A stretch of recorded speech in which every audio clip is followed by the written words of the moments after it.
은혜 받을 하나님의 말씀 열왕기하 18장 7절 말씀, 열왕기하 18장 7절 말씀 우리 한 목소리로 읽겠습니다. 시작. 여호와께서 그와 함께 계시매 그가 어디로 가든지 형통하였다. 저가 아수르 왕을 배반하고 섬기지 아니하였고.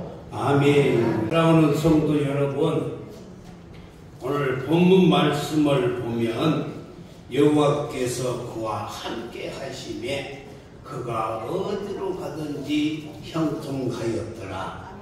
이 형통이 보게 여러분들의 가정에, 여러분들의 사업에, 자녀들에게 임하기를 주님의 이름으로 축복합니다.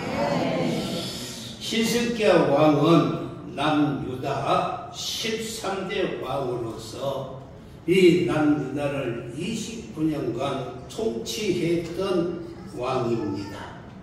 그 당시 북왕국인 이스라엘은 BC 722년에 아수리에게 멸망을 당하였는데도 그럼에도 불구하고 히스기야 왕은 역사상 유례 없는 형통을 누렸는데 그가 어떻게 해서 이런 형통을 누리게 되었는가? 오늘 본문 말씀이 잘 말씀해 주고 있습니다. 첫 번째 히스기야 왕은 히스기야 왕에게 하나님께서 주신 형통의 내용을 살펴보면 그의 첫 번째로 하나님이 그와 함께 하셨다는 겁니다. 그러니까 우리도 하나님이 함께 하시면 우리도 다 형통하게 될 줄 믿습니다. 오늘 7절 말씀에서 여호와께서 그와 함께 하시매라고 말씀했어요. 어린아이에게는 엄마와 아빠가 함께하면 행복하고 안전하는 것입니다. 그뿐만이 아니라 엄마와 아빠가 맛있는 음식도 사주고 좋은 옷도 사주고 그리고 남보다 좋은 교육도 받게 해주심으로 정말 그들에게는 부모님만 있으면 행복하듯이 우리의 모두는 하나님이 함께하여 주시면 행복자가 될 줄 믿습니다. 여호와께서 저와 함께 하심에 이 얼마나 축복된 말입니까? 하나님이 나와 함께 해주신다는 거 얼마나 큰 축복이에요. 그래서 아삽은 여호와와 함께 하심이 내게 복이라 라고 말씀을 했던 것입니다. 요한복음 8장 29절에서도 나를 보내신 이가 나와 함께 하시도다. 이 예수님이 하시는 말씀인데 하나님이 그 예수님을 이 땅에 보내주시고 늘 함께 해주셨다는 거예요. 그 이유는 예수님이 항상 하나님 기뻐하시는 일을 행함으로 말미암아서 혼자 두지 아니했다. 그러니까 우리도 하나님 기뻐하시는 일을 해야만이 하나님이 함께 해주셔요. 믿으시면 아멘. 예수님께서도 말씀했어요. 나를 보내신 이가 나와 함께 하시는도다. 나는 항상 그가 기뻐하시는 일을 행함으로 나를 혼자 두지 아니했다. 우리 모두는 하나님 기뻐하시는 일함으로 말미암아서 하나님과 함께 하시기를 주님의 이름으로 축원합니다. 요한복음 8장 28절에서도 이에 예수께서 이르시되 너희가 인자를 든 후에 내가 그인 줄로 알고 또 내가 스스로 아무것도 하지 아니하고 오직 아버지께서 가르치시는 대로 이런 것을 말하는 줄도 알리라. 예수님도 마찬가지. 예수님도 스스로 아무것도 하지 아니하고 모든 것을 하나님이 가르쳐 주신 대로 하나님이 명령하신 대로 하나님이 명하는 대로 했더니만 함께 해 주신 줄 믿습니다. 사랑하는 성도 여러분, 그렇습니다. 그래서 하나님이 함께함이 복이라는 거예요. 요셉도 마찬가지예요. 창세기 39장 이전에 보면은 여호와께서 요셉과 함께 하심으로 그가 종살이를 하는데도 형통한 자가 되었고, 하나님께서 요셉과 함께 하심으로 말미암아서 그가 감옥에 있는데도 형통한 자가 되었다라고 이렇게 말씀했습니다. 우리도 늘 하나님과 함께하는 삶으로 말미암아 형통하게 되는데, 어디로 가든지 두 번째 하나님께서 형통케 해주셨어요. 사랑하는 성도 여러분, 오늘 7절 말씀에서 잘 말씀했습니다. 그가 누구예요? 히스기야 왕이 어디로 가든지 형통하였더라. 다시 말합니다. 우리가 어디로 가든지 하나님이 함께해 주신다는 것입니다. 사랑하는 성도 여러분, 그래서 우리는요, 광주를 가도, 부산을 가도, 대구를 가도, 저 척척한 산중에 가도 하나님이 함께해 주심으로 형통한 자가 된 줄 믿습니다. 그렇습니다. 어디로 가든지라는 말은 우리가 남양주의 이 녹천지에 살아도 하나님이 형통케 해주시고, 서울에 가서 살아도 하나님이 형통케 해주신다는 것입니다. 그러므로 우리는 늘 하나님께 감사할 수 있기를 주님의 이름으로 축복합니다. 돈이나 사랑하는 성도 여러분, 권력은 참 좋지만 언제나 돈이 우리를 형통케 해주시고 행복해 주는 것이 아닙니다. 그러나 하나님은, 하나님의 권능은 어디로 가든지 우리와 함께 해주시고 형통케 해주실 줄 믿습니다. 그러므로 하나님 기뻐하는 일만 하면 하나님이 우리가 어디 가서 무엇을 하든지 간에 형통케 해주실 줄 믿습니다. 그렇습니다. 그러므로 저와 여러분들에게도 여호와께서 함께 하시리라는 말씀대로 어디로 가든지 함께 하여 주시고 형통케 하여 주실 줄 믿습니다.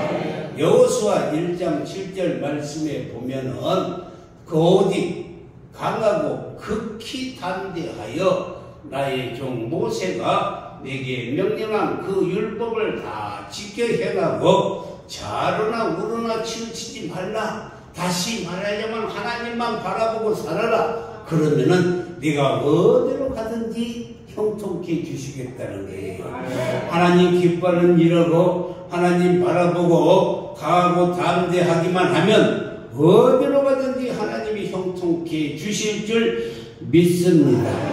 열왕기상 2장 3절에서 보면은 내 하나님 여호와의 명령을 지켜, 그러니까 하나님의 말씀, 이 성경 말씀에 순종하고 지켜 그 길로 행하여 그의 법률과 계명과 율례와 증거를 모세의 율법에 기록한 대로 지키라. 그리하면 내가 무엇을 하든지 간에 어디로 가든지 간에 형통할지라 라고 말씀했어요.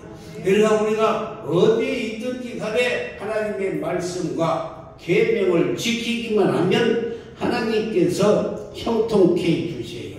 신명기 29장 9절 말씀에서도 그런즉 너희는 이 언약의 말씀을 지켜 행하라. 그리하면 너희가 하는 모든 일이 형통하리라 라고 말씀한 줄 믿습니다. 사랑하는 성도 여러분, 당시 아수르는 BC 722년에 북왕국 이스라엘을 멸망시키고 세계 제일 가는 큰 제국을 이렇게 건설을 했어요. 그러나 히스기야 왕만은 그들에게 굴복지 아니했다. 그들이 굴복시킬 수가 없었다는 것입니다. 왜? 하나님이 함께 하셨기 때문인 줄 믿습니다. 그러므로 하나님을 믿으면 지금도 세상에 그 어떤 원수의 손에서 원수가 우리를 손을 댈 수가 없고 우리를 침략할 수가 없어요. 그래서 시므리 기자는 히브리서 13장 6절에서 그런즉 우리가 담대히 말하되 주는 나를 돕는 자이시니 내가 무서워하지 아니하겠노라. 사람이 내게 어찌하리요 하노라 라고 말씀했어요. 하나님이 함께 해주시면 어디로 가든지 형통케 해주실 뿐만 아니라 우리가 하나님 앞에 담대하고 하나님 기뻐하는 일만 하기만 하면은 하나님이 우리를 도와주셔요.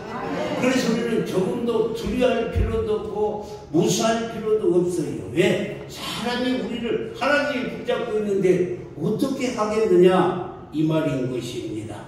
사랑하는 성도 여러분, 그뿐만이 아니라 히스기야이 형통할 수 있었던 그런 비결은 무엇인가? 두 번째로 히스기야 왕이 형통했었던 비결은 하나님은 그냥 하나님의 자녀라고 막 이렇게 축복해 주시고 형통케 주시는 것이 아니라 하나님은 보응해 주시는 하나님이에요.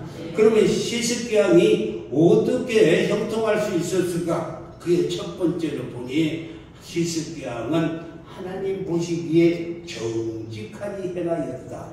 할렐루야. 하나님은 정직한 자를 돌아보시고 어려운 집으로 형통케 해주시는 하나님이신 줄 믿습니다. 오늘 3절 말씀에도 보면은 히스기야가 그의 조상 다윗의 모든 행위와 같이 여호와께서 보시기에 정직히 행하였다는 거예요. 그러니까 하나님이 그를 형통케 해주셨어요. 믿으시면 아멘. 그렇습니다. 여기서 정직하다는 말은 신앙적으로 바르다는 것을 말해요. 정직하다 그러니까 뭐 거짓말, 뭐 친구들끼리 거짓말 하지 않는 거, 뭐 이런 거 윤리적인 것 가지고 우리는 이야기하는 거 아니에요. 정직하다는 것은 하나님 앞에 바로 섰다는 것입니다. 그렇습니다. 이 형통의 비결은 바로 하나님 보시기에 정직했다는 거예요. 5절에도 보면은 잘 나타나요. 히스기야가 이스라엘 하나님 여호와를 의지하였는데 그의 전후 유다 여러 왕 중에 그러한 자가 없을 정도로 하나님을 의지하고 하나님을 신뢰하고 하나님을 믿고 하나님을 바라보았다는 거예요. 어느 왕들도 히스기야 왕 같은 왕이 없었다는 것을 잘 말씀해 주고 있어요. 여호와 보시기에 정직히 행하였다는 말은 바로 히스기야 왕의 신앙을 두고 말씀하시는 것인데 그는 하나님 앞에서 호람되어 하나님 앞에서 정직한 삶을 살았다는 것입니다. 하나님과 동행하며 살았다는 것입니다. 그는 역대 왕 중에서 가장 하나님을 깊이 의지하였다고 했어요. 그러면 좀 더 구체적으로 히스기야 왕은 어떻게 하나님을 의지하였는가? 그의 첫 번째가 그는 모든 우상을 다 제거해 버렸어요. 할렐루야. 4절 말씀에 보면은 잘 나타나 있는데 여러 산당을 다 제거해 버리고 주상을 깨뜨리고 아세라 목상을 찍어버리고 모세가 만들었던 노뱀을 이스라엘 백성들이 이때까지 향하여 분향함으로 그것을 부수고 르후후단이라 라고 이렇게 말씀을 했습니다.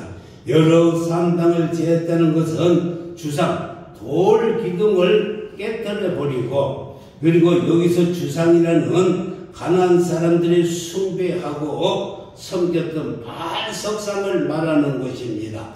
이와 함께 아세라 목상을 찍어버렸는데 아세라 목상은 바알신의 아내 여신이에요. 이렇게 산당을 깨뜨려버렸다는 것입니다. 이것은 우리에게도 마찬가지예요. 참으로 우리가 형통하기를 원한다면 우리가 가지고 있는 우상을 다 버려버리고 깨뜨려버려야 된다는 것입니다. 그러면 우리가 가지고 있는 것이 우상이라고 그러는데 우상이 무엇인가? 우상은요 하나님보다도 그 무엇을 더 사랑하는 것이 우상이요. 다시 말합니다. 하나님보다도 내 자녀를 더 사랑하면 그 자녀가 우상인 거예요. 하나님보다도 돈을 더 사랑하면 그 돈이 우상이 되고, 하나님보다도 권력과 명예를 사랑하면 그 권력과 명예가 우상이 되는 것입니다. 그러므로 우리는 절대로 우상 숭배, 그러니까 우상 돈이 될 수도 있고 권력일 수도 있고 사업일 수도 있고 자녀일 수도 있어요. 그런데 골로새서 3장 5절 말씀은 탐심은 곧 우상 숭배니라. 돈을 너무 욕심을 부리면 그게 우상 숭배가 되는 거예요.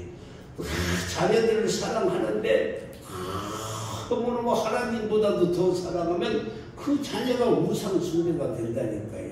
하나님, 우리는 그래서 제일주의로 살아야 될 줄 믿습니다. 그리고 두 번째는 당시 모세가 만들었던 노뱀을 다 부숴버렸다라고 말씀했어요.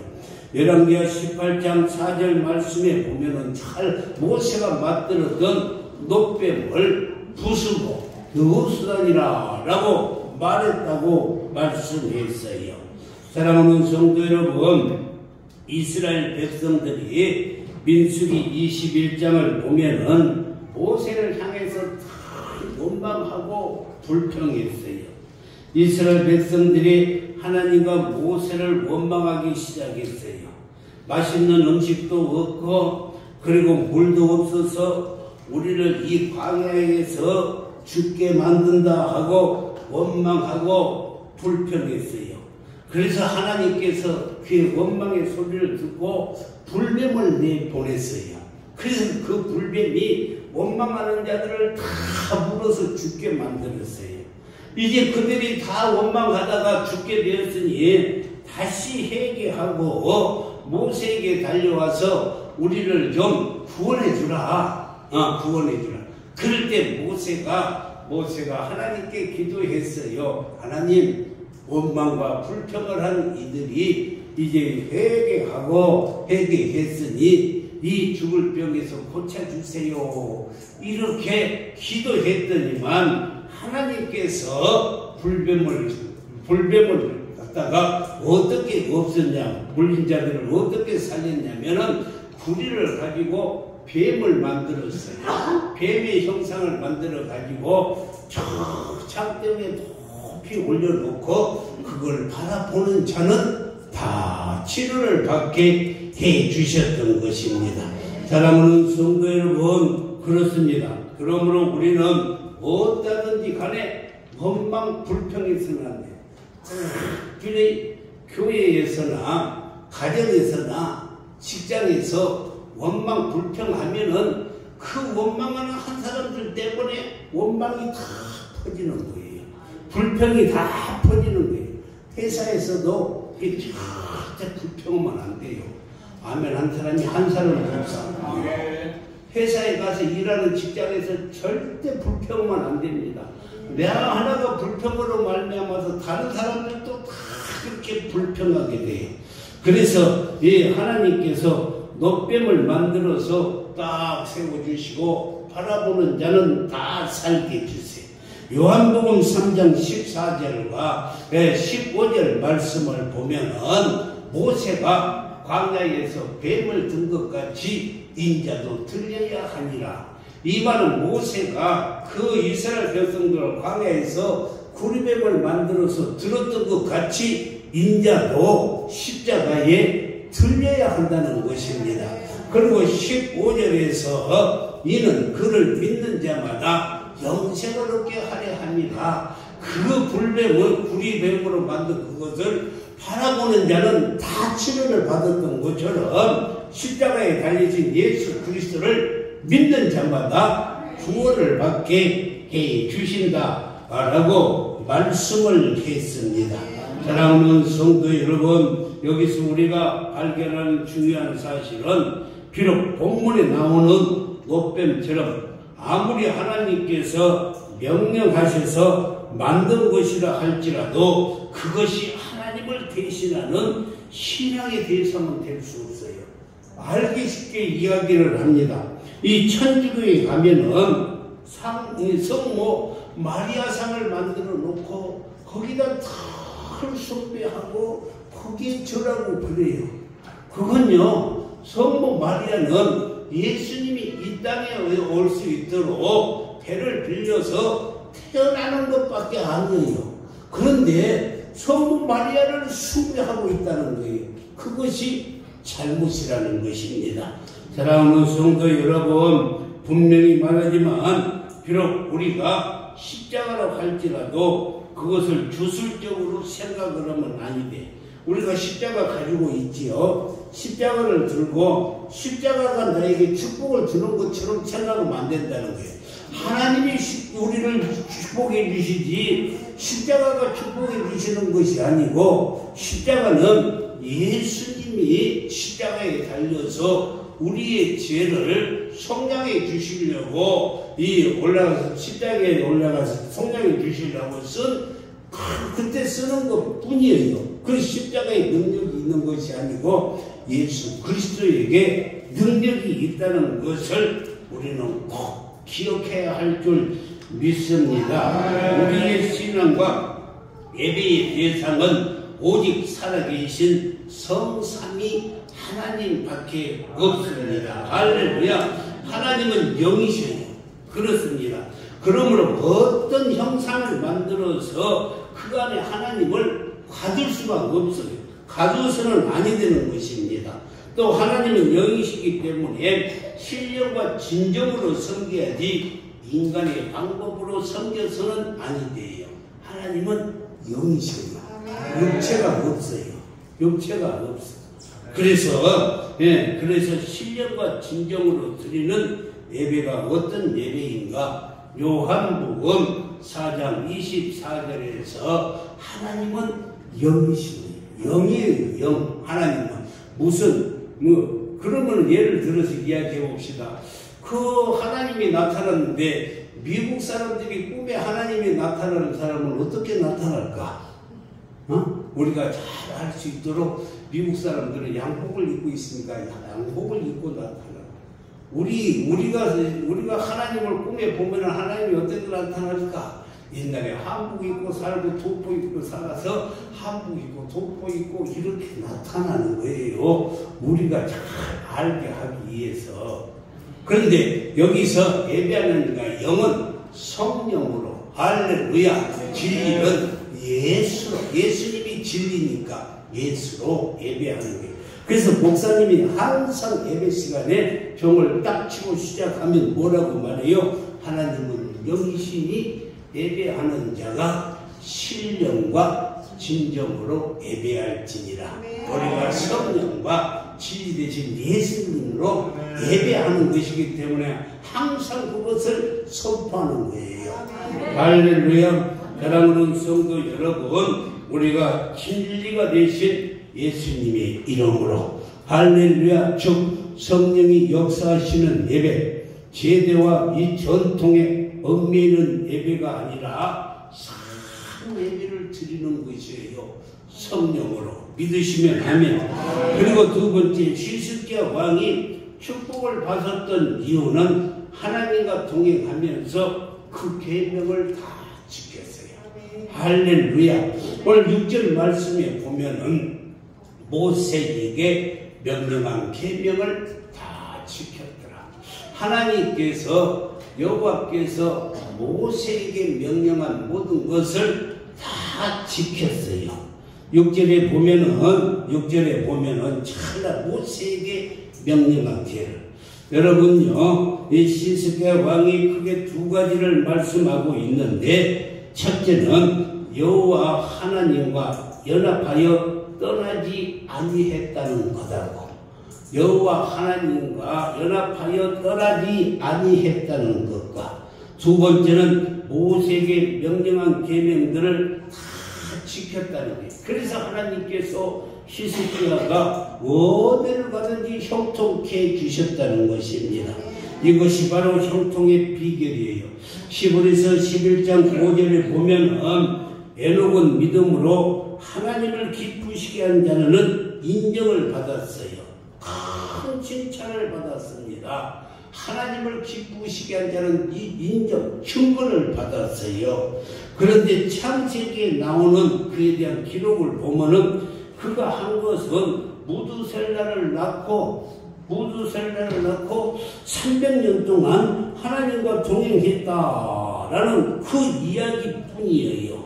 하나님과 동행했다는 것, 이것이 바로 형통의 비결이라는 거예요. 할렐루야. 히스기야 왕이 하나님과 함께함으로 말미암아서 형통받았던 것일 줄 믿습니다. 그러면 하나님과 동행했다는 말이 무엇인가? 이것은 신전의식, 어디를 가든지 하나님을 의식하면서 사는 거예요. 할렐루야. 이렇게 히스기야는 하나님과 연합하여 떠나지 않았고, 그뿐만이 아니라 십계명을 지켰다고 했는데, 십계명은 물론 모세가 시내산에서 10가지 계명을 받았는데, 그러나 그 내용을 보면은 그것을 예수님께서 이 땅에 오셔서 다시 새 계명을 주셨는데, 마태복음 22장 37절에서 40절까지예요. 예수께서 이르시되 내 마음을 다하고 목숨을 다하고 뜻을 다하여 주 너희 하나님을 사랑하라 하셨으니 이것이 크고 첫째 되는 계명이에요. 그러니까 첫째 되는 계명이 주 하나님을 사랑하는 거예요. 할렐루야. 그리고 두 번째 되는 계명은 둘째도 이와 같으니 내 이웃을 내 자신과 같이 사랑하라 라고 말씀했어요. 그러니까 두 번째는 내 이웃을 사랑하는 것이 계명이에요. 새 계명. 하나님 사랑, 이웃 사랑. 그것이 십자가인 것입니다. 믿으시면 아멘. 그렇습니다. 그래서 내 이웃과 하나님의 사랑은 따로 있는 것이 아니고, 이 두 가지 사랑은 바로 손바닥과 손등처럼 동전의 앞뒤처럼 하나라는 것을 우리는 알아요. 그런데 어떤 성도들은 그래요. 목사님, 나는 하나님을 사랑하겠는데 그 사람은 도저히 사랑할 수가 없어요. 이렇게 하는데 그것은 진짜 사랑이 아니에요. 하나님을 사랑했으면 이웃도 사랑할 줄 알아야 돼요. 또 어떤 사람은 나는 사람들은 사랑하겠는데 하나님은 사랑할 수가 없어요. 이렇게 말하는 사람들이 있는데 그것도 진짜 사랑이 아니에요. 우리는 예수님께서 다시 새 계명을 주셨어요. 그 계명이 뭐냐? 하나님을 사랑하는 거예요. 이것이 수직이에요. 수직으로 하나님을 사랑하고 그리고 수평적으로 내 이웃을 사랑하는 것, 그것이 진짜 십자가의 사랑인 줄 믿습니다. 그러므로 우리는 하나님과 그리고 내 이웃을 함께 사랑해야 할 줄 믿습니다. 우리 모두는 하나님과 연합하여 떠나지 아니하고 또 이웃을 사랑함으로 말미암아서 히스기야 왕이 누렸던 이 형통의 복을 누릴 수 있기를 주님의 이름으로 축복합니다. 기도하겠어요. 하나님.